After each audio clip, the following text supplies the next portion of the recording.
Representative Devin Nunes plans to soon release a report detailing the Obama State Department's role in creating and disseminating the dossier, which has emerged as the foundation of the Obama administration's Russia collusion investigation. Among other things, the report will identify Obama-appointed diplomats who worked with partisan operatives close to Hillary Clinton to help ex-British spy Christopher Steele compile the dossier, sources say. Those are the first two phases of Nunes' multi-part inquiry, a senior investigator said. In Phase 3, the involvement of Obama's intelligence community will come into sharper focus. An aide who spoke only on condition of anonymity said Nunes will focus on former CIA Director John Brennan, as well as President Obama's first CIA Director, Leon Panetta, along with the former president's intelligence czar, James Clapper, and National Security Advisor Susan Rice, and Security Advisor turned UN Ambassador Samantha Power, among other intelligence officials. John Brennan did more than anyone to promulgate the dirty dossier, the investigator said. He politicized and effectively weaponized what was false intelligence against Trump. Attempts to reach Brennan for comment were unsuccessful. Several Capitol Hill sources say John Brennan, a fiercely loyal Obama appointee, talked up the dossier to Democratic leaders, as well as the press, during the campaign.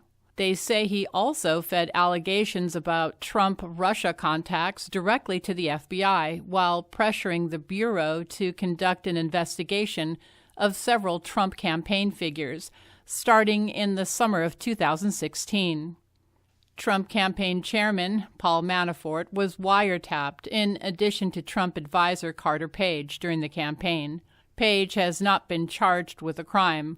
Manafort was recently indicted for financial crimes unrelated to the Moscow collusion activities alleged in the dossier.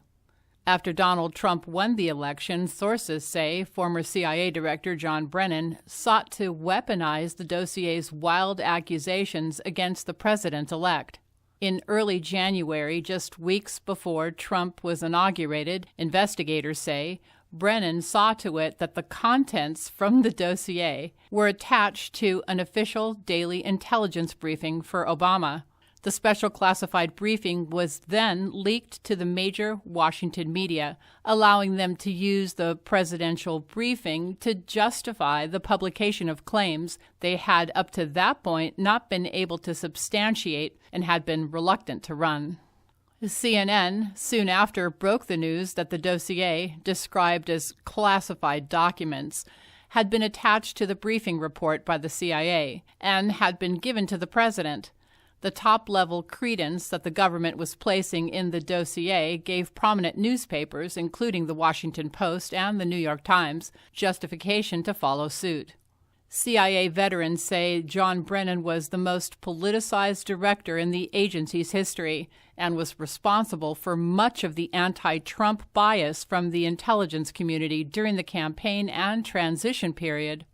Former CIA Field Operations Officer Gene Coyle, a 30-year agency veteran who served under Brennan, said he was known as the greatest sycophant in the history of the CIA and a supporter of Hillary Clinton before the election.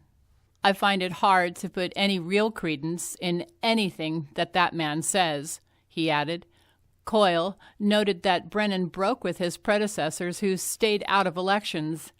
Several weeks before the vote, he said Brennan made it very clear that he was a supporter of candidate Clinton, hoping he would be rewarded with being kept on in her administration. Brennan is a liberal Democrat. In fact, at the height of the Cold War in 1976, he voted for a Communist Party candidate for president. Interesting to note, recently, perhaps not coincidentally, Brennan and Clapper each signed media contracts.